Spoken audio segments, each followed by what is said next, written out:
Hello everyone, hope you all are doing well. Class 10th science का chapter acid and base शुरू कर रहे हैं, जो कि केमिस्ट्री का सेकंड चैप्टर है।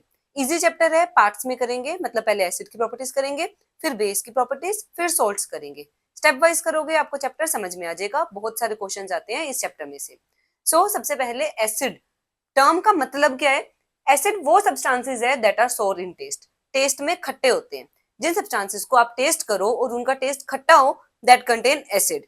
एग्जाम्पल, लेमन जूस, नींबू खट्टा होता है टेस्ट में। विनेगर, विनेगर मतलब सिरका, वो भी खट्टा होता है टेस्ट में। ठीक है। Base, base are the substances that are bitter in taste. Taste में कड़वे होते हैं। Example, baking soda, soap. ये दोनों एग्जाम्पल याद रखना इंपॉर्टेंट है। तो एसिड और बेस टेस्ट के अकॉर्डिंग हमने डिफाइन कर दिए। बट क्या हम हर सब्सटेंस को टेस्ट कर करके देख सकते हैं? नहीं, नहीं कर सकते। ये तो चलो एडिबल सब्सटेंसेस है जिनको हम खा सकते हैं, तो इनको तो हम टेस्ट करके बता सकते हैं। बट बहुत सारे एसिड और बेस ऐसे हैं जो बहुत ज्यादा रिएक्टिव होते हैं। तो उनको कैसे डिस्टिंग्विश करेंगे कि हमें गिवन सब्सटेंस एसिडिक है या बेसिक है? तो उसके लिए सब्सटेंसेस यूज होते हैं दैट आर इंडिकेटर्स। इंडिकेटर्स क्या होते हैं? The substances which indicates acidic और basic nature of solution by colour और ऑर्डर चेंज। ऐसे केमिकल्स जिनकी हेल्प से हम डिस्टिंग्विश कर पाए कि एक सॉल्यूशन एसिडिक है या बेसिक है। और कैसे पता लगाएंगे? कोई कलर में चेंज आएगा या स्मेल में चेंज आएगा। इंडिकेटर्स उन सब्सटेंसेस को बोलते हैं। टाइप्स करने से पहले चैप्टर में एसिड पढ़ना है, बेस पढ़ना है, और एक रह गया सोल्ट। सोल्ट क्या होता है? ऐसे substance that are formed by reaction between acid and base. Acid और बेस की रिएक्शन से जो बन रहा है दैट इज सोल्ट। और जो सोल्ट है उसका most common example is common salt या टेबल सोल्ट, सोडियम क्लोराइड, जो नमक हम खाते हैं, that is an example of salt. अब करते हैं types of indicators. On the basis of source, कहां से इंडिकेटर मिल रहे हैं उसके अकॉर्डिंग टोटल 2 टाइप के इंडिकेटर्स होते हैं। One is natural indicator, second is artificial indicator. Natural indicator जो नेचर से मिल रहा है, आर्टिफिशियल इंडिकेटर जो हम खुद लैब्स में बना रहे हैं। तो डेफिनेशन क्या है? The indicators obtained from natural sources are called natural indicators. Example, litmus plant से मिलता है। लीचन प्लांट होता है, उसका एक्सट्रैक्ट होता है, उससे लिटमस बनता है। सेकंड, टर्मरिक, हल्दी, आपको पता है। रेड कैबेज, चाइना रोज, ये सारे नेचुरल इंडिकेटर्स है। Artificial indicators, indicators synthesise in lab, जिनको लैब में बनाया जा रहा है, उन्हें आर्टिफिशियल इंडिकेटर्स बोलते हैं। एग्जाम्पल, सबसे ज्यादा यूज होगा phenolphthalein, second methyl orange. Phenolphthalein की स्पेलिंग लर्न कर लो, गलत हो जाती है, कई बार बच्चे गलत कर देते हैं स्पेलिंग। PHENOL, PHTHALEIN। फिनोफ्थलीन एक तरीके का आर्टिफिशियल इंडिकेटर है जो कि लैब्स में बनाया जाता है। और मिथाइल ऑरेंज। अब क्या क्या कलर चेंज आते हैं हमने वो पढ़ना है। और कौन से इंडिकेटर है जो ऑर्डर चेंज दिखाता है। ये जो ऑर्डर चेंज वाले इंडिकेटर्स है ना, उनका नेम याद रखना, ऑल फैक्ट्री इंडिकेटर्स। अभी डेफिनेशन भी करवाऊंगी। ऑल फैक्ट्री वर्ड एक और चैप्टर में आएगा, control and coordination. Olfactory word is related to smell, smell से रिलेटेड है, स्मेल या ऑर्डर। तो जब ऑर्डर चेंज आ रहा है मतलब ऑल फैक्ट्री इंडिकेटर्स है। ठीक है। जो कलर ब्लाइंड होते हैं या विजुअली इंपेयर्ड पर्संस होते हैं, जो कलर चेंज को नहीं ऑब्जर्व कर पाते, उनके लिए ऑल फैक्ट्री इंडिकेटर्स हेल्पफुल होते हैं, जो स्मेल की हेल्प से डिस्टिंग्विश कर पाए वेदर सब्सटेंस इज एसिडिक और बेसिक। तो अब पहले कर लेंगे ऑल फैक्ट्री इंडिकेटर, फिर डिफरेंट इंडिकेटर्स के कलर इन डिफरेंट मीडियम्स। मतलब एसिड में क्या कलर है, बेस में क्या कलर है। अब most important definition all factory indicator की। ऑल फैक्ट्री वर्ड स्मेल से रिलेटेड है। ऑल फैक्ट्री इंडिकेटर्स वो इंडिकेटर्स है जो स्मेल चेंज शो करते हैं when mixed with acid solution और बेस सॉल्यूशन। तो डेफिनेशन याद रखना, substances which change their smell when mixed with acid और बेस, जिनकी स्मेल में चेंज आता है। 3 एग्जांपल है, तीनों याद करने हैं। One is onion, second clove oil, लौंग होती है ना, लौंग का ऑयल, देन वेनिला एसेंस। इन तीनों सब्सटेंसेस की एक पर्टिकुलर स्मेल है। अगर हमने सपोज करो एक क्लॉथ में अनियन को कुछ टाइम के लिए बांध के रख दिया, फिर उस क्लॉथ में से भी अनियन की स्मेल आने लग जाएगी। अब उस क्लॉथ के ऊपर एसिड डाल रहे हैं तब तो स्मेल आएगी, बट उस क्लॉथ के ऊपर अगर बेस डाल रहे हैं ना, तो अनियन की स्मेल वेनिश हो जाएगी, आनी बंद हो जाएगी। तो इससे पता चल रहा है कि अगर तो स्मेल आनी बंद होगी तो मतलब सोल्यूशन बेसिक नेचर का था, अगर स्मेल आ रही है मतलब वो एसिडिक नेचर का था। ऐसे तीनों की एक कैरेक्टरिस्टिक स्मेल है, अनियन की भी, क्लोव ऑयल की भी, वेनिला एसेंस की भी।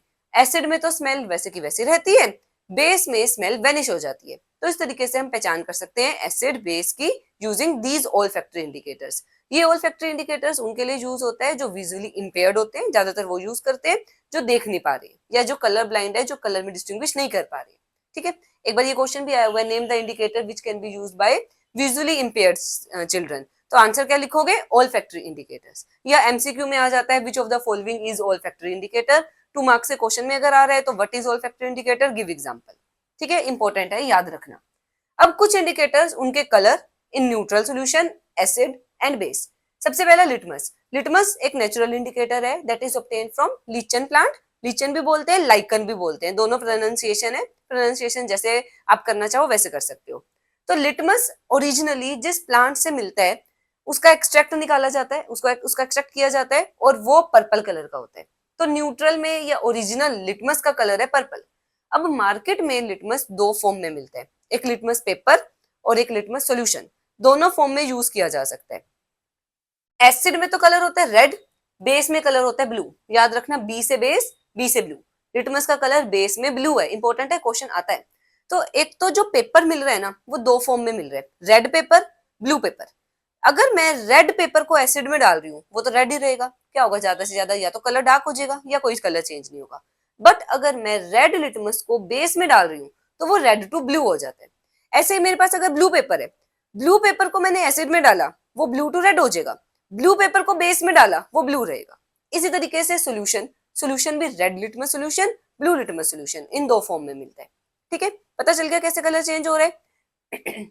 सेकेंड नंबर पर है टर्मरिक, हल्दी। कौन से कलर की होती है, येलो। न्यूट्रल में येलो कलर, एसिड में कोई चेंज नहीं, येलो ही रहेगा, बेस में रेडिश ब्राउन कलर हो जाता है। इसका क्वेश्चन अभी आगे करवाऊंगी भी, बट अभी साथ साथ समझ लो, लर्न हो जाएगा। जो मान लो एक क्लॉथ है, क्लॉथ के ऊपर करी का स्टेन लग गया, वो येलो कलर का होगा। मैंने क्या किया, उस स्टेन को साफ करने के लिए उसके ऊपर सोप रब कर दिया। स्टार्टिंग में याद करो, बेस के एग्जाम्पल में सोप लिखा था, मतलब soap solution is basic in nature. जब मैंने टर्मरिक के ऊपर सोप रब किया जो कि बेस है, उसने टर्मरिक के स्टेन को कर दिया रेडिश ब्राउन। स्टेन क्या हो गया, रेडिश ब्राउन। अब क्यों हुआ reddish brown, because soap is basic in nature and turmeric changes from yellow to reddish brown in the base. Base में रेडिश ब्राउन कलर आ गया। फिर मैं उसको पानी से साफ कर रही हूँ तो सोप रिमूव हो जाएगा। सोप रिमूव होने पर कलर वापस रेडिश ब्राउन से येलो में कन्वर्ट हो जाता है। ठीक है, इस फॉर्म में भी क्वेश्चन आता है। क्वेश्चन अलग से भी कराऊंगी, साथ साथ भी कर लो ताकि आपको जब दोबारा क्वेश्चन कराऊंगी लर्न हो जाएगा। Third, red cabbage. Red cabbage, नाम तो रेड कैबेज है बट पत्ता गोभी जो रेड कलर की होती है that is originally purple in colour, purple colour की होती है। क्या कलर शो करेगी, एसिड में रेडिश कलर, बेस में ग्रीनिश येलो कलर। ठीक है, नेक्स्ट चाइना रोज, फ्लावर है, रेड कलर का होता है, एसिड में डार्क पिंक या मैजेंटा कलर आता है, बेस में ग्रीन कलर आता है। Then phenolphthalein, phenolphthalein most important, colourless solution है। वैसे तो कलरलेस है, एसिड में भी कलरलेस है, बेस की प्रेजेंस में पिंक कलर देते हैं और सबसे ज्यादा लैब्स में यूज किया जाता है। इसी तरीके से लैब में मिथाइल ऑरेंज यूज किया जाता है। नाम से पता चल रहा है, मिथाइल ऑरेंज। न्यूट्रल में कौन सा कलर, ऑरेंज। एसिड में रेड, जो कि लिटमस का भी था, एसिड में रेड, बेस में येलो। ठीक है, कौन कौन से कलर है, ऑरेंज, रेड, येलो। यहां तक तो हो गए जो कलर चेंज शो कर रहे हैं। अगले तीन olfactory indicator, onion, vanilla essence, clove oil. ये तीनों के तीनों की पर्टिकुलर स्मेल होती है, इसलिए मैंने कलर में नो कलर नोट एप्लीकेबल लिखा है। एक करेक्टरिस्टिक स्मेल है, वो करेक्टरिस्टिक स्मेल एसिड में तो रहेगी, बेस में स्मेल वेनिशेस, स्मेल गायब हो जाएगी। तो इस तरीके से हम डिस्टिंग्विश कर सकते हैं acid and basic solution using different indicators. सभी के कलर लर्न करना, जितने लिखवाए हैं यहाँ पर सारे के सारे इंपॉर्टेंट है। अब इससे रिलेटेड क्वेश्चन कैसे आता है वो डिस्कस कर लेते हैं। अब देख लेते हैं कुछ questions related to acid base indicators. First question है, you are provided with 3 test tubes. आपके पास 3 टेस्ट ट्यूब है, one of them contain distilled water, एक में डिस्टिल्ड वाटर है, and the other 2 contain acidic solution and basic solution. मतलब 3 test tube है, एक में डिस्टिल्ड वाटर, एक में एसिड, एक में बेस। हमें नहीं पता कौन से टेस्ट ट्यूब में कौन सा सॉल्यूशन है। If you are given only red litmus paper, how will you identify the content of each test tube? आपके पास सिर्फ रेड कलर का लिटमस पेपर है तो कैसे डिस्टिंग्विश करोगे। मैं ये 3 टेस्ट ट्यूब बना रही हूँ, तीनों टेस्ट ट्यूब में मुझे नहीं पता कौन सा सोल्यूशन है। एक के अंदर डिस्टिल्ड वाटर है, एक के अंदर एसिड है, एक के अंदर बेस है। अब हम क्या करेंगे, सबसे पहले तो रेड लिटमस को तीनों टेस्ट ट्यूब में डिप करेंगे। डिस्टिल्ड वाटर न्यूट्रल है, रेड में कोई चेंज नहीं आएगा। एसिड, रेड लिटमस रेड ही रहेगा, बेस रेड लिटमस को ब्लू कर देगा, क्योंकि बेस में लिटमस ब्लू कलर का होता है, एसिड में रेड। तो रेड लिटमस एसिड में भी रेड रहेगा, डिस्टिल्ड वाटर में भी रेड रहेगा, बेस में ब्लू हो जाएगा। ठीक है, मैंने क्या किया, लिटमस पेपर लिया, टर्न वाइज तीनों में डिप किया। जिस टेस्ट ट्यूब में लिटमस का कलर ब्लू हो गया वो कंफर्म हो गया बेस है। तो क्या लिखेंगे, dip red litmus Dip red litmus in all 3 test tubes. Turn wise तीनों में डिप करो. The test tube in which it turned blue, जिस केस में ये ब्लू हो गया, कंटेन्स बेसिक सोल्यूशन. उसमें तो होगा basic solution.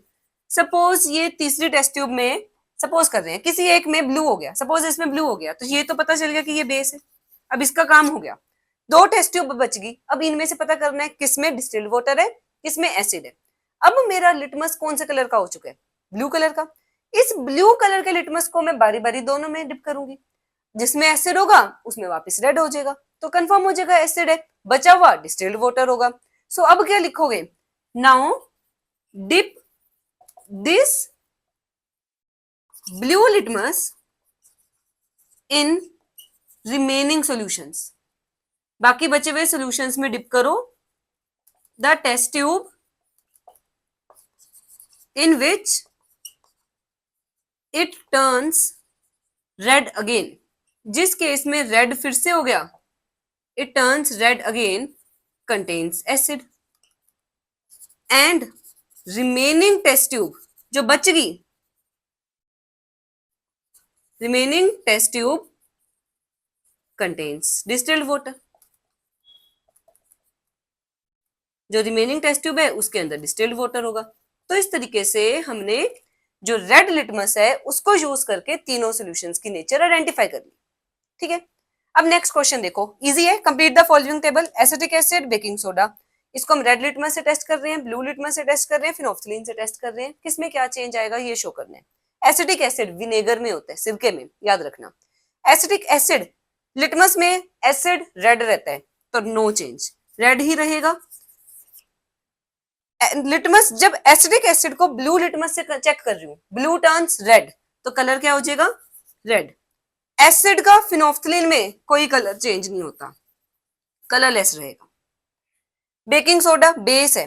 Red litmus in baking soda will become blue, क्योंकि बेस में लिटमस का कलर ब्लू होता है. ब्लू लिटमस ब्लू ही रहेगा, no change. Phenolphthalein, baking soda और फिनोल्फथलीन मिक्स करे, फिनोल्फथलीन बेस में पिंक कलर देते हैं. सो यहाँ पर कौन सा कलर ऑब्टेन होगा? Pink colour. ठीक है. तो ये क्वेश्चंस हो गए. अब एक टर्मरिक वाला क्वेश्चन रहता है, वो कर लेते हैं. अब कर लेते हैं आज का लास्ट क्वेश्चन. क्वेश्चन है, why does a turmeric stain turn red on washing with soap? एक टर्मरिक स्टेन रेड कलर का क्यों हो जाता है? हमने पढ़ा टर्मरिक एक नेचुरल इंडिकेटर है जो न्यूट्रल में या एसिड में येलो रहता है, बेस में रेड कलर का हो जाता है. क्योंकि सोप में बेस है, तो टर्मरिक को जब सोप से रब करेंगे तो colour changes into red, colour हो जाएगा रेड. फिर उसको वापस वाटर से रिंस कर दो, सोप रिमूव हो जाएगा, it will turn back to yellow again, colour वापस येलो हो जाएगा. तो आंसर क्या लिखना है? Soap solution is basic in nature which changes the yellow colour of turmeric in red. जो येलो कलर है वो रेड में कन्वर्ट हो गया.